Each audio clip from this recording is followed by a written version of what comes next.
All right, news just coming in. At least 40 people killed after a fire broke out in a building housing workers in Kuwait's Mangaf city. According to Indian External Affairs Minister Dr. S. Shankar, about 50 people hospitalized, and the fire was contained and authorities are investigating its cause. According to reports, the victims suffocated from rising smoke after the fire broke out on the ground floor. The building's owner has been detained. An oil-rich Kuwait has large number of foreign workers, many of them from South and Southeast Asia, and mostly working in construction or service industries. The Indian Affairs Minister has posted on the platform X as well, and I'm quoting from that: deeply shocked by the news of the fire incident in Kuwait City. There are reportedly over 40 deaths and over 50 have been hospitalized. The Indian ambassador has gone to the camp and they are awaiting further information. And for more on this, we're also being joined by our principal diplomatic correspondent Siddhant Sibul on the phone line. Sibul, thanks for connecting with us. What is the latest you can tell us?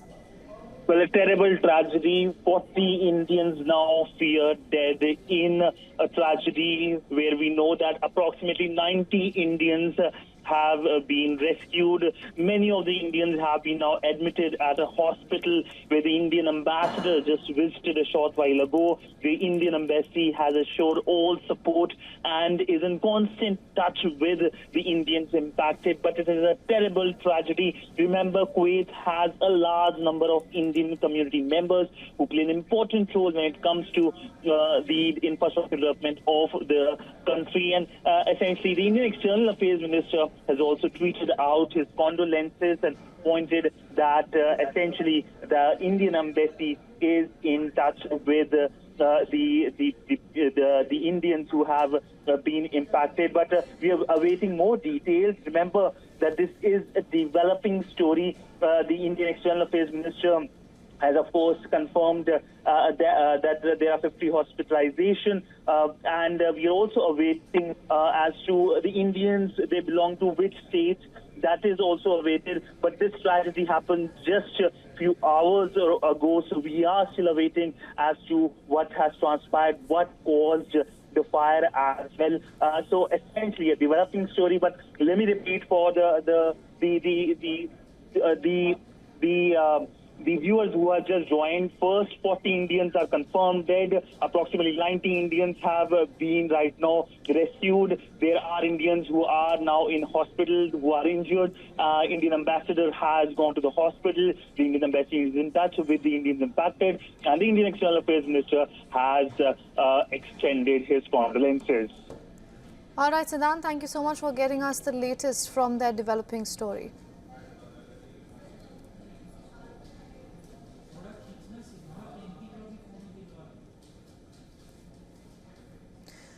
All right, for those of our viewers who are just joining in, there is a fire that was reported just hours back in Kuwait, to be specific, in this Mangaf city that sits in southern Kuwait. And at this moment, we can confirm, according to the Indian External Affairs Minister Dr. S. Shankar, that 50 people have already lost their lives. About 90 odd people, according to our correspondent, has been rescued, and about 50 more have been hospitalized with injuries.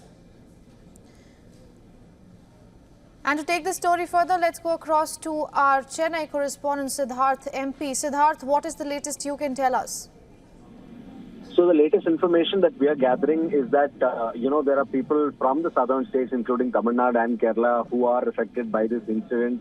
So we're not able to ascertain very clearly whether these are casualties or injuries, but we are given to understand that in both cases, casualties and injuries, there are people from the southern states, Kerala and Tamil Nadu, who are affected.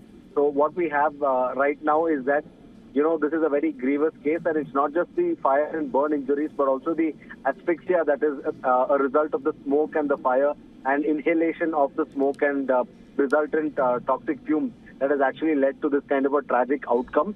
At the same time, there is also, reports that there is a Malayali connection to this entire thing, because the building where this entire tragedy unfolded is said to be linked to a Malayali entrepreneur there. So this is something that is being seriously taken by the Kuwait administration as well, because of the fact that there are these kind of buildings where there is overpopulation. In fact, more people than necessary and more people than certified are populated in these buildings because they're seen as, accommodation for laborers who go from India, migrant workers who go from India. So because of this situation, more people are packed in because it's cheaper and then they can save a lot more money and send it back home.